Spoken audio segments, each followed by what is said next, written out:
పరిస్థితి ఏంటి? ఇప్పుడు ఎందుకు వస్తున్నాయి ఆ గొడవలు? ఏంటి ఓన్లీ రిజర్వేషన్ కారణమా, ఇంకేమైనా కారణాలు ఉన్నాయా? రిజర్వేషన్ అనేది ఆ ఉద్యమం మొదలైనప్పుడు దాన్ని ఉపయోగించుకోవడం అంటూ జరిగింది. ఎప్పుడు కూడా ఒకే కారణం అనేది ఉండదు కదా. ఉద్యమానికి కానివ్వండి, ఒక రాజకీయ పక్షాన్ని అపోజ్ చేసేందుకు చాలా కారణాలు. ముఖ్యంగా ఏంటి అని అంటే, ఆ ఎలక్షన్స్ అనేటివి జరిగినప్పుడు ప్రధాన ప్రతిపక్షము ఆ ఎన్నికలలో పాల్గొకపోవడం, అలానే కొన్ని ఈ మతాన్ని బేస్ చేసుకొని రాజకీయాలలో పనిచేసేటువంటి రాజకీయ పార్టీలు అవి ఎప్పుడూ కూడా వాళ్ళు అధికారంలోకి రాకపోయినా పర్లేదు, కానీ సమాజంలో ఎప్పుడు కూడా ఏదో రకమైన అలజడులు సృష్టించడం అనేది జరుగుతుంది. దానిలో భాగంగా ఏంటి అని అంటే, వాళ్ళు వాయిలెన్స్ కూడా యూజ్ చేయడం అంటూ జరుగుతుంది. దీనికి ఈ రెండు పోగా మూడోది ఏంటి అని అంటే, దేశంలో ఆర్థిక ప్రగతి లేకపోవడము, నిరుద్యోగము ఇది రోజు రోజుకు పెరగడము. దీంతో ఏంటి అని అంటే, ప్రజలలో చాలా వరకు అసంతృప్తి అనేది ఉంది. ఈ అసంతృప్తిని కొన్ని రాజకీయ పక్షాలు వాటిని ఎక్స్ప్లాయిట్ చేయడం జరిగింది, వాళ్ళకు అనుగుణంగా మార్చుకోవడంలో సఫలమైంది. కాకపోతే ఇంత పరిస్థితి మరి అధికారంలో ఉన్నటువంటి పక్షం గుర్తించలేదు అని అంటే, ఒక రకంగా చెప్పాలి అని అంటే గుర్తించలేదు. ఎందుకు అని అంటే, ఈ అధికారంలో ఉన్నటువంటి పక్షము చాలా వరకు ఏంటి అని అంటే, వాళ్ళకి అధికార పక్షంలో కంటిన్యూ అయ్యేటందుకు గాను దేశంలో ఉన్నటువంటి లా అండ్ ఆర్డర్ను మెయింటైన్ చేసేటందుకు గాను మిలిటరీ మీద ఆధారపడుతూ ఉండింది. ఎప్పుడైతే ఆ మిలిటరీలో ఉన్న కొంతమంది నాయకులు వీళ్లకు సహకారం అందించకపోవడంతో, సహకారం అనంటే వాళ్ళని సపోర్ట్ చేయడమే కాదండి, కొన్ని చర్యలు చేపట్టినప్పుడు ఏంటి అని అంటే వాటిని అధికంగా ప్రయోగించడం వల్ల ఏమన్నారంటే ఇంకా అసంతృప్తి అనేది పెంచి పెరిగిపోతుంటుంది. సో ఇవన్నీ కూడా ఏంటి అంటే కొంతవరకు మిలిటరీ కూడా చేసింది అని మనం అనుకోవచ్చు. ఎందుకనంటే ఉద్యమం అనేది జరుగుతుంది, ప్రజలు వస్తుంది, వాళ్ళందరూ ఉద్యమకారులందరూ ప్రైమ్ మినిస్టరు హౌస్కు వచ్చేస్తున్నారు లక్షలలో. మరి అది ఇంటెలిజెన్స్ వర్గాలు ఎందుకు పసిగట్టలేకపోయినాయి ముందే? రెండోది, అక్కడ మరి మిలిటరీ ఎందుకు ఉదాసీనంగా ఉండిపోయింది? సో మనకు ఎప్పుడైతే ప్రధానమంత్రికి 45 నిమిషాలు ఉంచి నువ్వు రిజైన్ చేయమని, దేశం విడిచిపెట్టాలని కోరడం అంటూ జరిగింది అని అంటే, ఇక్కడ చాలా మిలిటరీ ప్రోయాక్టివ్ రోలు ఉన్నటువంటి ప్రభుత్వానికి వ్యతిరేకంగా పనిచేసిందని మనం చెప్పుకోవాల్సి వస్తుంది. అలానే ఆమె దేంట్లో చేసింది? మిలిటరీ హెలికాప్టర్లో వచ్చేసింది కదా. ఆ హెలికాప్టర్ కూడా ఏంది, పక్కనే ఇండియానే ఉంది కాబట్టి నియరెస్ట్ ఎయిర్ బేస్లో దిగింది, ఏదో సివిలియన్ ఎయిర్పోర్ట్లో దిగలేదే. అనంటే టైం కూడా లేదు కదా. అనంటే ఒక రకంగా మిలిటరీ కూడా ఆమెను థ్రెటన్ చేసి ఉండొచ్చు. లేకపోతే 1975లో ఆమె కుటుంబానికి ఏదైతే జరిగిందో మళ్ళీ అలానే జరుగుతుందని కూడా హెచ్చరించి ఉండొచ్చు. అది నిజమా అబద్ధం అనేది మనకు ఇక అవి బయటికి రాకపోవచ్చు, వచ్చినా తొందరగా వస్తాయని అయితే మనం చెప్పలేం. సో కాబట్టి అక్కడ మిలిటరీ ఏంది అని అంటే ఆమె ఆ దేశంలో ఉండకూడదు అని అది చేయొచ్చు. ఇక్కడ ఇంకొక అనుమానం ఏమొస్తుంది అని అంటే, మరి వేరే దేశాల పాత్ర కూడా ఉండొచ్చు అని మనం అనుకోవచ్చు. ఎందుకనంటే సడన్గా అయితే ఓవర్ నైట్గా అయితే పరిస్థితులు చేయి జారిపోవు కదా. దీన్ని అట్లానే అక్కడి నుంచి ప్రెషర్స్ కావచ్చు, మిలిటరీ కావచ్చు, లీడర్స్ కావచ్చు, ఎవరైనా మిగతా ప్రతిపక్షంలో ఉన్నటువంటి స్టూడెంట్స్ కావచ్చు, NGOs కావచ్చు, ఏదైతే ఉన్నది, so they must have exploited the situation for their own advantage. Finally the prime minister was forced to leave the country because of different factors. But finally, if we have to say what are the factors that are responsible for the Prime Minister leaving the country so suddenly, and one thing, political discontent, and second thing is it is alleged that there took place rigging during the election time, then lot of unemployment that has been increasing from day to day, and lack of economic development which could address the economic problems of the people. All these factors must have played a role, and which brought lot of pressure on the government, which the government could not handle. Finally, it is not one leader living in the country, but it is the particular political party, because a number of leaders of that political party were attacked by the different elements in the country, especially the youth, or youth belonging to the religious organizations or the political parties that were having close connections with the religious organization. And probably we may suspect Pakistan must have played it, but and even other countries also. But one thing that comes to our mind is none of the Arab countries reacted to the situation so far. They may be busy with whatever is happening between Israel and Gaza, and Israel and Iran.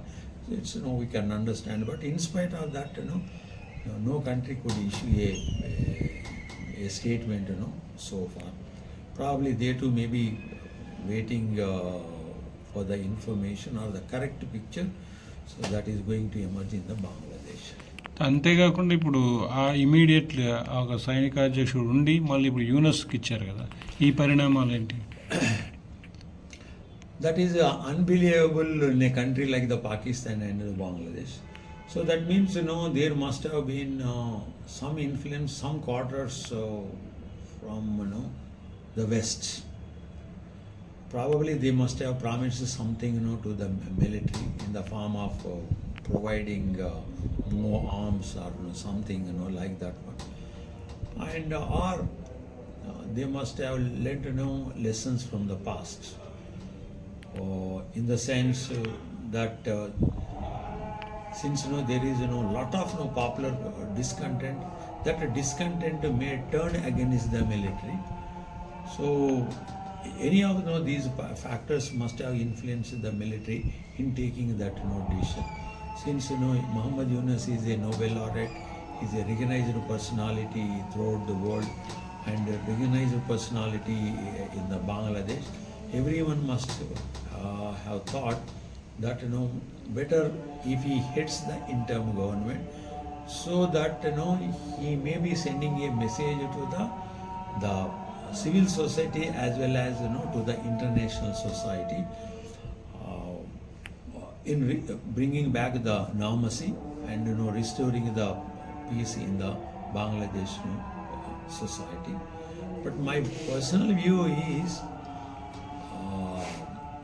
whether he is going to succeed in this effort. He is an 84-year-old young man.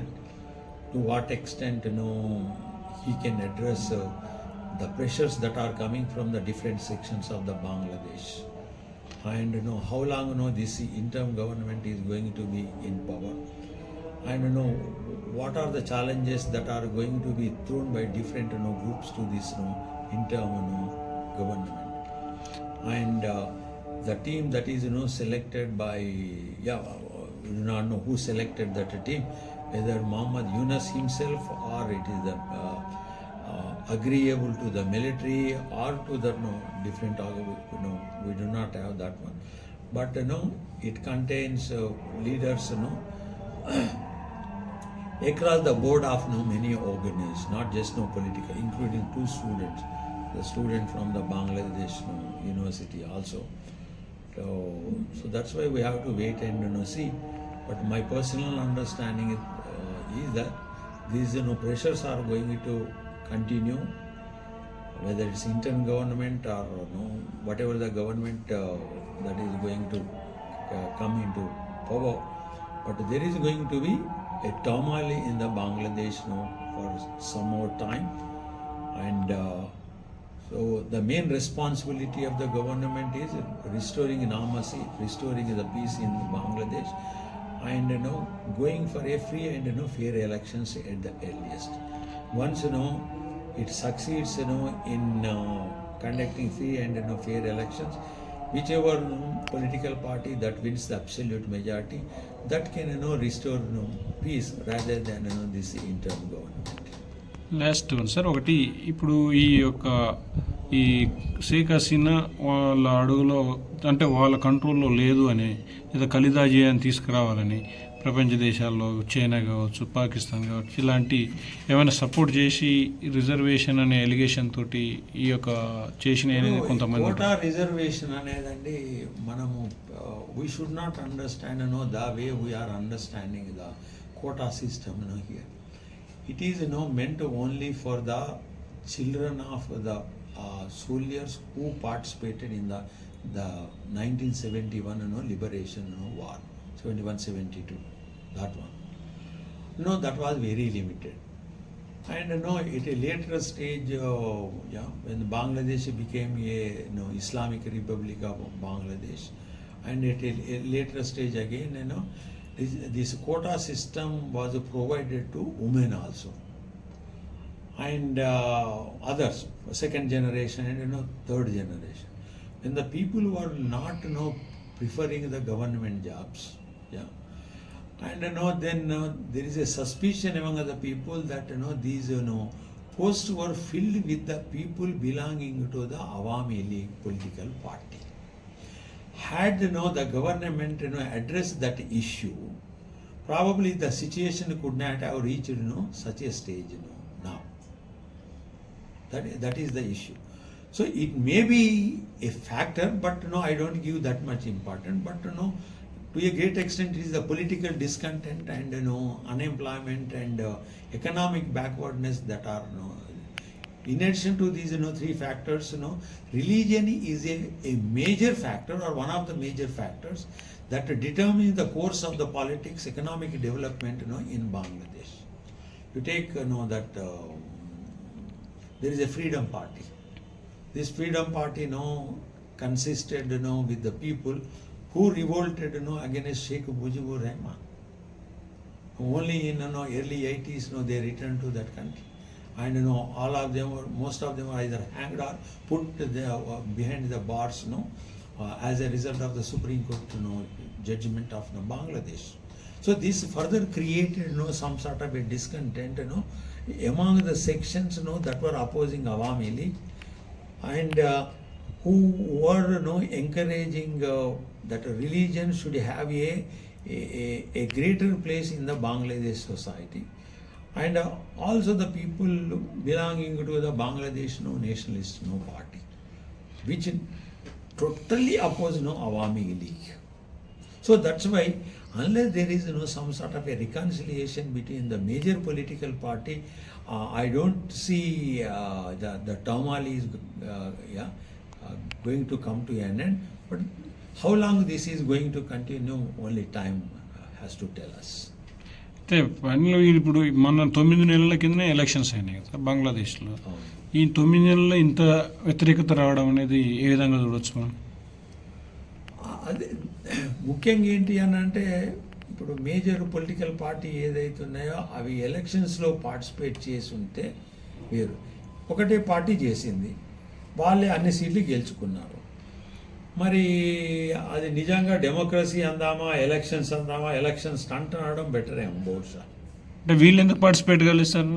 వీళ్ళు ఏంటి అని అంటే, ఒకటి they oppose the present this Awami League tooth and nail. ఆ party government మీద నమ్మకం అనేది లేదు. ఎందుకనంటే military plays a major role. Whichever party is in power, some military group other extends total support to that political party, government headed by a political party. So this is the major issue as far as the Bangladesh national politics are concerned, in addition to many other factors. Okay sir, thank you sir. Yeah, thank you.